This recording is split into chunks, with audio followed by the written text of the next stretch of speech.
আসসালামু আলাইকুম রহমতুল্লাহি ওবরাকাতুহ। সুপ্রিয় শ্রোতা বন্ধুগণ, তাৎক্ষণিক অনুবাদ প্রকল্পের সরাসরি সম্প্রচার কেন্দ্র থেকে রমাদান বিষয়ক দৈনন্দিন প্রোগ্রামে আপনাদেরকে স্বাগত জানাচ্ছে হারামাইন শরীফাইনের ভাষা ও অনুবাদ বিভাগ। সম্প্রচারের শেষ পর্যন্ত আপনারা আমাদের সাথেই থাকবেন এই প্রত্যাশা ব্যক্ত করে আজকের পর্ব শুরু করছি। সম্মানিত শ্রোতামণ্ডলী, এই অনুষ্ঠানে আজ আমরা আল্লাহ সুবহানাহু ওয়া তাআলার কয়েকটি গুণবাচক নাম নিয়ে আলোচনা করব ইনশাআল্লাহ তাআলা। বিশেষ করে তাফসিরে সাদির মুকদ্দমাতে উল্লেখিত আল মুতি আল মানে থেকে আল হক পর্যন্ত নামগুলোর অর্থ উল্লেখ করার চেষ্টা করব বিইজনিল্লাহি তাআলা। আলহামদুলিল্লাহি রাব্বিল আলামিন ওয়াসসালাতু ওয়াসসালামু আলা সাইয়্যিদিল মুরসালিন নবিয়িনা ওয়া হাবিবিনা মুহাম্মদ ওয়া আলা আলিহি ওয়া সাহবিহি আজমাইন। আম্মা বা'দু ফাকাদ ক্বালা আল্লাহু সুবহানাহু ওয়া তাআলা ফি কিতাবিহিল হাকীম ওয়ালিল্লাহিল আসমাউল হুসনা ফাদউহু বিহা। আল্লাহ তাআলার গুণবাচক নামসমূহের মধ্যে আরো রয়েছে আল মুতি অর্থ দানকারী, আল মানে অর্থ প্রতিরোধকারী, রক্ষাকর্তা, নিষেধকারী, বারণকারী ইত্যাদি। এ দুটি পরস্পর বিপরীত অর্থ সম্পন্ন নাম, যার একটির দ্বারা আল্লাহর প্রশংসা করলে অন্যটির দ্বারাও প্রশংসা করা অত্যাবশ্যকীয় হয়ে যায়, কেননা উভয় নাম একত্রে পূর্ণতা বুঝায়। তিনি দানকারী, আবার তিনি প্রতিরোধকারী বা দান করা থেকে বারণকারী। তিনি যাকে দান করেন তাকে বাধা দেওয়ার কেউ নেই, আবার তিনি যাকে দান করা থেকে বিরত থাকেন তাকে কেউ দান করতে পারে না। তিনি তাঁর হিকমত ও রহমত অনুসারে যাকে ইচ্ছা দান করেন, আবার যাকে ইচ্ছা দান করা থেকে বিরত থাকেন বা বারণ করেন। ফাআলুল লিমা ইউরিদ, আল্লাহ যা ইচ্ছা তাই করেন। ইন্নাল্লাহা আলা কুল্লি শাইইন কাদির, আল্লাহ তাআলা সর্বশক্তিমান। আল্লাহ তাআলার আরেকটি গুণবাচক নাম হলো আশ-শাহীদ, যার অর্থ সাক্ষী, প্রত্যক্ষদর্শী ইত্যাদি। যিনি সবকিছু সম্পর্কে অবগত আছেন, সকলের স্পষ্ট অস্পষ্ট আওয়াজ তিনি শুনতে পান। তিনি যাবতীয় সূক্ষ্ম, অতি সূক্ষ্ম, ছোট বড় সবকিছুই দেখতে পান। বান্দা যা কিছু দেখে এবং যা কিছু করে তিনি সবকিছুই বেষ্টন করে আছেন, সবকিছুই তিনি দেখছেন। আল্লাহ সুবহানাহু ওয়া তাআলা বলেন, আল্লাহু আলা কুল্লি শাইইন শাহীদ, আর আল্লাহ প্রত্যেক বিষয়ে প্রত্যক্ষদর্শী, সবকিছু আল্লাহ তাআলা দেখেন। রব্বুল আলমিনের আরেকটি নাম হলো আল মুবদি, অর্থাৎ প্রথমবার সৃষ্টিকর্তা, প্রথম প্রবর্তক। আল মুঈদ, পুনরায় সৃষ্টিকর্তা, অর্থাৎ আল্লাহ তাআলা প্রথমবার সৃষ্টি করেছেন, আবার তিনি সবাইকে পুনরায় সৃষ্টি করবেন। আল্লাহ তাআলা বলেছেন, ওহুয়াল্লাযী ইয়াবদাউল খালকা সুম্মা ইউঈদুহু, আর তিনি সৃষ্টির সূচনা করেন, তারপর তিনি এর পুনরাবৃত্তি করেন। তিনি সৃষ্টির সূচনা করেছেন তাদেরকে পরীক্ষা করার জন্য, যাতে তিনি দেখতে পান তারা ভালো কাজ করে নাকি খারাপ কাজ করে। অতঃপর তিনি তাদেরকে পুনরায় সৃষ্টি করবেন, যাতে ভালো কাজের উত্তম প্রতিদান এবং খারাপ কাজের নিকৃষ্ট শাস্তি দান করতে পারেন। এমনিভাবে তিনি মাখলুকাতের সৃষ্টির পুনরাবৃত্তি করে থাকেন। আল ফাআলুল লিমা ইউরিদ, তিনি যা ইচ্ছা তাই করেন। আল্লাহ তাআলা সর্বশক্তিমান, অত্যন্ত শক্তিশালী, তবে আল্লাহ তাআলার সমস্ত কাজ হিকমতে পরিপূর্ণ। আল গনি অর্থ অমুখাপেক্ষী, ধনী। আল্লাহ তাআলা বলেন, ইয়া আইয়ুহান নাস আনতুমুল ফুকারাউ ইলাল্লাহ আল্লাহু হুয়াল গনিয়ুল হামিদ, হে মানুষ, তোমরা আল্লাহর প্রতি মুখাপেক্ষী, আর আল্লাহ অমুখাপেক্ষী এবং প্রশংসিত। আল্লাহ তাআলা সত্তাগতভাবেই অমুখাপেক্ষী। সর্বাধিক বিবেচনায় সকল পূর্ণতার বিচারে তাঁর রয়েছে পূর্ণাঙ্গ অমুখাপেক্ষিতা এবং পূর্ণ গুণাবলী। কোনো দিক থেকেই তাকে কোনো অপূর্ণতা বা দোষ ত্রুটি স্পর্শ করতে পারে না, তার কোনো অভাব নেই। আর একমাত্র আল্লাহ তাআলা ব্যতীত কারো এ ধরনের গুণ থাকতে পারে না। তার হাতেই রয়েছে আসমান ও জমিনের ধনভাণ্ডার, দুনিয়া ও আখিরাতের যাবতীয় ভাণ্ডার, দুনিয়া ও আখিরাতের ভাণ্ডার সামগ্রী। তিনি সকল সৃষ্টি থেকে সম্পূর্ণ অমুখাপেক্ষী।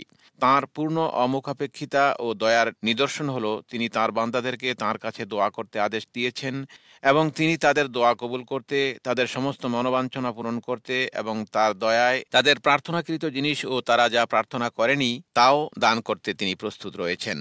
সবসময় তিনি অকাতরে দান করেন। তাঁর পূর্ণ অমুখাপেক্ষিতার আরেকটি নিদর্শন হলো সৃষ্টির শুরু থেকে শেষ পর্যন্ত সকল সৃষ্টিজীব কোনো এক ময়দানে একত্রিত হয়ে যদি তাঁর কাছে চাইতে থাকে এবং প্রত্যেকে যা কিছু চায় ও যেসব কিছু তাদের মনে উদয় হয় তা যদি তিনি তাদেরকে অকাতরে দান করেন, তাহলে তাঁর বিশাল সাম্রাজ্য থেকে এক সরিষা পরিমাণও কমতি দেখা দেবে না, তার ধনভাণ্ডারের ঘাটতি হবে না।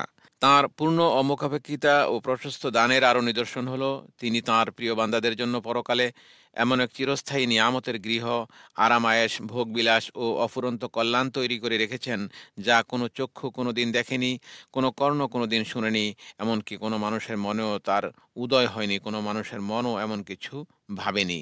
তাঁর পূর্ণ অমুখাপেক্ষিতার আরেকটি নিদর্শন হলো তিনি কোনো সঙ্গী সাথী, ছেলে সন্তান, তার সাম্রাজ্যের অংশীদার ও বিপদের বন্ধু কোনো কিছুই গ্রহণ করেননি। প্রয়োজন নেই তার কোনো কিছুরই। তিনি এমনই অমুখাপেক্ষী সত্তা যিনি গুণাবলিতে স্বয়ং সম্পূর্ণ। রব্বুল আলমিনের আরেকটি গুণবাচক নাম হলো আল মুগনি, যার অর্থ অভাব মোচনকারী, সমৃদ্ধকারী, উদ্ধারকারী। আল্লাহ তাআলা বলেছেন, ইয়া আইয়ুহান নাসু আনতুমুল ফুকারাউ ইলাল্লাহ আল্লাহু হুয়াল গানিয়্যুল হামিদ। হে মানুষ, তোমরা আল্লাহর প্রতি মুখাপেক্ষী, আর আল্লাহ অমুখাপেক্ষী ও প্রশংসিত। আল গানি এবং আল মুগনি এ দুটি অর্থের মধ্যে মিল রয়েছে। আল্লাহ রাব্বুল আলামিন কারো প্রতি মুখাপেক্ষী নন, অনুরূপভাবে তিনি অন্যের অভাব মোচন করেন, অন্যকে সমৃদ্ধ করেন, তার সৃষ্টিকে তিনি বিপদ থেকে উদ্ধার করেন। আরেকটি নাম হলো আল হালিম, যার অর্থ অত্যন্ত ধৈর্যশীল, মহাসহনশীল, প্রশ্রয়দাতা ইত্যাদি। আল্লাহর রয়েছে পূর্ণ ধৈর্য। কাফির, ফাসিক ও অবাধ্য সকলের ব্যাপারেই তিনি অত্যন্ত ধৈর্যশীল। তার ধৈর্য অত্যন্ত ব্যাপক ও প্রশস্ত। তিনি তাদেরকে দুনিয়াতে শাস্তি প্রদান থেকে বিরত রয়েছেন।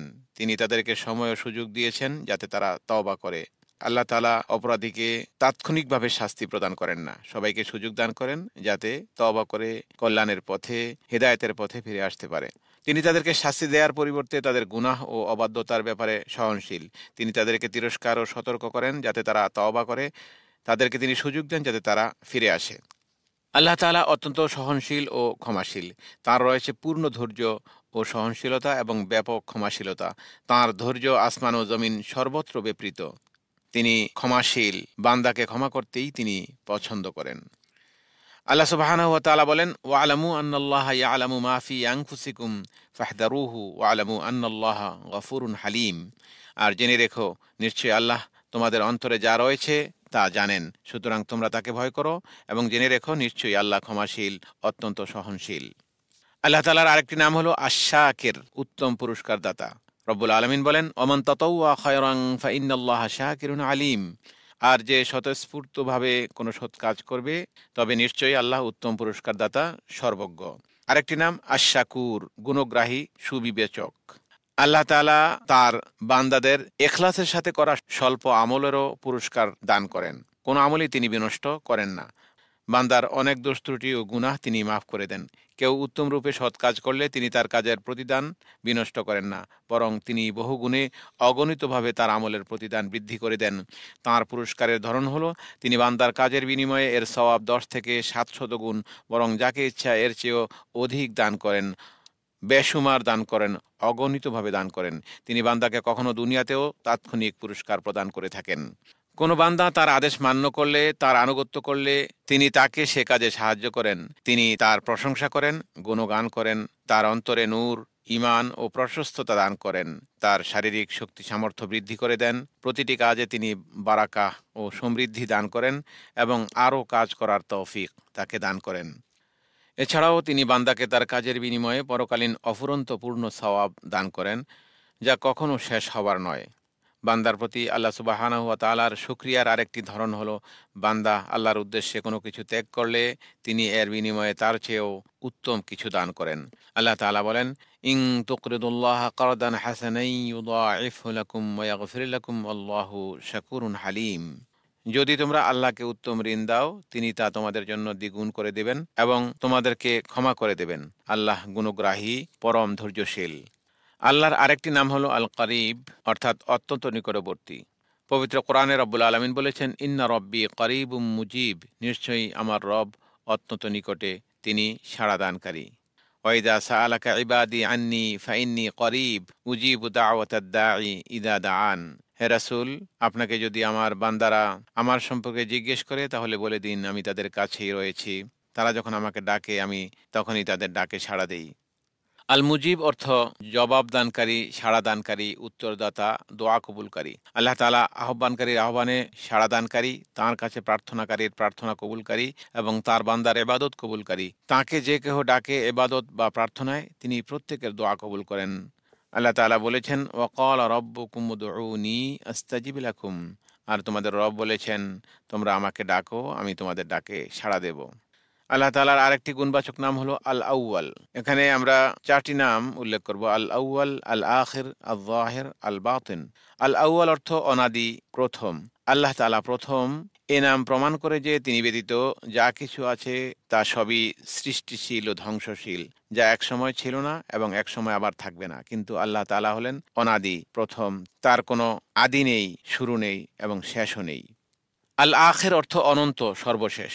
এ নামের দ্বারা বোঝা যায় যে তিনি শেষ গন্তব্য, তিনি অমুখাপেক্ষী, তার কোনো সমাপ্তি নেই। কোনো কিছু চাওয়া পাওয়া, আশা আকাঙ্ক্ষা ও যাবতীয় প্রয়োজনে সমস্ত সৃষ্টি তাঁর কাছেই মুখাপেক্ষী ও নির্ভরশীল এবং সকল সৃষ্টি ধ্বংসশীল, কিন্তু তিনি চিরস্থায়ী। আর যাহির অর্থ সম্পূর্ণরূপে প্রকাশিত, প্রকাশ্য। আর আল বাতিন অর্থ দৃষ্টি হতে অদৃশ্য, গোপন। এ নাম তার গোপন রহস্য, অপ্রকাশ্য বিষয়াদি, লুকায়িত জিনিস ও সূক্ষ্ম বিষয়াদি প্রমাণ করে। আল্লাহ তাআলা বলেছেন, হুয়াল আউয়ালু ওয়াল আখিরু ওয়াল যাহিরু ওয়াল বাতিন ওয়া হুয়া বিকুল্লি শাইইন আলিম। তিনিই প্রথম ও শেষ এবং প্রকাশ্য ও গোপন। নবী সাল্লাল্লাহু আলাইহি ওয়াসাল্লাম বলেছেন, আনতাল আউয়ালু ফালাইসা ক্বাবলাকা শাই ওয়া আনতাল আখিরু ফালাইসা বা'দাকা শাই ওয়া আনতাল যাহিরু ফালাইসা ফাওকাকা শাই ওয়া আনতাল বাতিনু ফালাইসা দুনাকা শাই। আপনিই প্রথম, আপনার আগে আর কিছু নেই। আপনি শেষ, আপনার পরে আর কিছুই নেই। আপনিই প্রকাশ্য, আপনার চেয়ে প্রকাশ্য আর কিছুই নেই। এবং আপনিই অপ্রকাশ্য, আপনার চাইতে গোপন ও প্রকাশ্য আর কিছুই নেই। আল্লাহ তাআলার আরেকটি নাম হলো আল ওয়াসি, অর্থ সর্বব্যাপী, অসীম, ব্যাপক। তিনি সিফাত, গুণাবলী ও এর সম্পৃক্ত সবকিছুতে এতই প্রশস্ত ও ব্যাপক যে কেউ তার প্রশংসা গণনা করতে সক্ষম হবে না। বরং তিনি নিজের প্রশংসা নিজে যেভাবে করেছেন তিনি সেরকমই। তিনি বড়ত্বে, ক্ষমতায়, মালিকানায়, দয়া, ইহসানে অসীম, অত্যন্ত প্রশস্ত। তিনি দয়া ও দানশীলতায় অতি মহান। আল্লাহ তাআলা বলেছেন, ওয়াল্লাহু ইয়াইদুকুম মাগফিরাতাম মিনহু ওয়া ফাদলা ওয়াল্লাহু ওয়াসিউন আলিম। আর আল্লাহ তোমাদেরকে তার পক্ষ থেকে ক্ষমা ও অনুগ্রহের প্রতিশ্রুতি দেন, আর আল্লাহ প্রাচুর্যময়, সর্বজ্ঞ। আল্লাহ তাআলার আরেকটি নাম হলো আল হাদি, যার অর্থ পথ প্রদর্শক, হেদায়েতকারী। যিনি বান্দাকে যাবতীয় কল্যাণের দিকে ও ক্ষতিকর জিনিস থেকে বিরত রাখতে হিদায়াত ও পথ প্রদর্শন করেন। তারা যা জানে না তা তাদেরকে তিনি শিক্ষা দেন, তৌফিক দান করেন, ভুলভ্রান্তি থেকে বেঁচে থাকতে পথ প্রদর্শন করেন, তাদেরকে তাকওয়ার ইলহাম করেন এবং তাদের অন্তরকে তাঁর দিকে ঝুঁকতে ও তাঁর আদেশ মান্য করার প্রতি হেদায়েত দান করেন। আল্লাহ তাআলা বলেছেন, ওয়াকাফা বিরব্বিকা হাদিয়ান ওয়া নাসীরা। আর পথ প্রদর্শক ও সাহায্যকারী হিসাবে তোমার রবই যথেষ্ট। আর রশিদ অর্থ সঠিক পথ প্রদর্শক, বিচক্ষণ, সচেতন। তিনি কথা ও কাজে সর্বক্ষেত্রেই সঠিক পথের নির্দেশক। তিনি সৃষ্টিকুলের জন্য নবী রাসূলদের মাধ্যমে পূর্ণ হেদায়েতের যে শরীয়ত প্রেরণ করেছেন, সে শরীয়তের দ্বারা তাদেরকে সঠিক পথের দিক নির্দেশনা দিয়ে থাকেন। মুমিন বান্দা যখন কাজে কর্মে একমাত্র তাঁরই জন্য একনিষ্ঠ হয়, তখন তিনি তাদেরকে সুপথ দেখান, তাদেরকে যাবতীয় কল্যাণের পথ নির্দেশ করেন, তাদের জন্য কাজকে সহজ করে দেন এবং কঠোরতা দূর করে দেন। রব্বুল আলামিনের আরেকটি নাম হলো আল হক, অর্থ পরম সত্য, প্রকৃত সত্য। তিনি জাত ও সিফাত সব দিক দিয়েই সত্য। তিনি ওয়াজিবুল উজুদ তথা অত্যাবশ্যকীয়ভাবে সদা বিদ্যমান, পরিপূর্ণ সিফাত ও গুণাবলীর অধিকারী। তিনি সবসময় ছিলেন এবং সবসময় থাকবেন। তিনি ব্যতীত কোনো কিছুর অস্তিত্ব ছিল না। তিনি আজালি তথা সর্বদা ছিলেন এবং সর্বদা থাকবেন। তিনি বড়ত্ব, সৌন্দর্য ও পূর্ণতার গুণে সর্বদা গুণান্বিত ছিলেন এবং থাকবেন। তাঁর কথা সত্য, তাঁর কাজ সত্য, তাঁর রাসূল সত্য, তাঁর কিতাব সত্য, তাঁর দ্বীন সত্য। একমাত্র তাঁর ইবাদত করা এবং তাঁর সাথে কাউকে শরিক না করা সত্য। সবকিছু তাঁর কাছে প্রত্যাবর্তন করবে, এ কথা সত্য। আল্লাহ তাআলা আছেন, থাকবেন, এটা সত্য, এবং সমস্ত সৃষ্টি একদিন ধ্বংস হয়ে যাবে, এটাও সত্য। মহাগ্রন্থ আল কোরআনে রব্বুল আলামিন বলেছেন, যালিকা বিআন্নাল্লাহা হুয়াল হক ওয়া আন্না মা তাদউনা মিন দুনিহি হুয়াল বাতিল ওয়া আন্নাল্লাহা হুয়াল আলিয়্যুল কাবীর। আর এটা এজন্য যে নিশ্চয়ই আল্লাহ সত্য এবং তার পরিবর্তে যাকে তারা ডাকে অবশ্যই তা বাতিল, আর নিশ্চয়ই আল্লাহ সমুচ্চ, সুমহান। هذا وصلى الله وسلم على نبينا محمد وعلى آله وصحبه أجمعين وآخر دعوانا أن الحمد لله رب العالمين। সম্মানিত শ্রোতামণ্ডলী, আমরা রমাদান বিষয়ক অনুষ্ঠানের আজকের পর্বের শেষ পর্যায়ে চলে এসেছি। আগামীকাল একই সময়ে আবারও দেখা হবে ইনশাআল্লাহ। মহান রব্বুল আলামিন সকলকে সুস্থ ও সুন্দর রাখুন এবং সকলের নেক আমলসমূহ কবুল করুন, আমিন। ভাষা ও অনুবাদ বিভাগের রমাদান বিষয়ক এই অনুষ্ঠানটি মসজিদে হারাম থেকে সরাসরি সম্প্রচারিত হলো। আল্লাহ হাফেজ। আসসালামু আলাইকুম ওয়া রাহমাতুল্লাহি ওয়া বারাকাতুহু।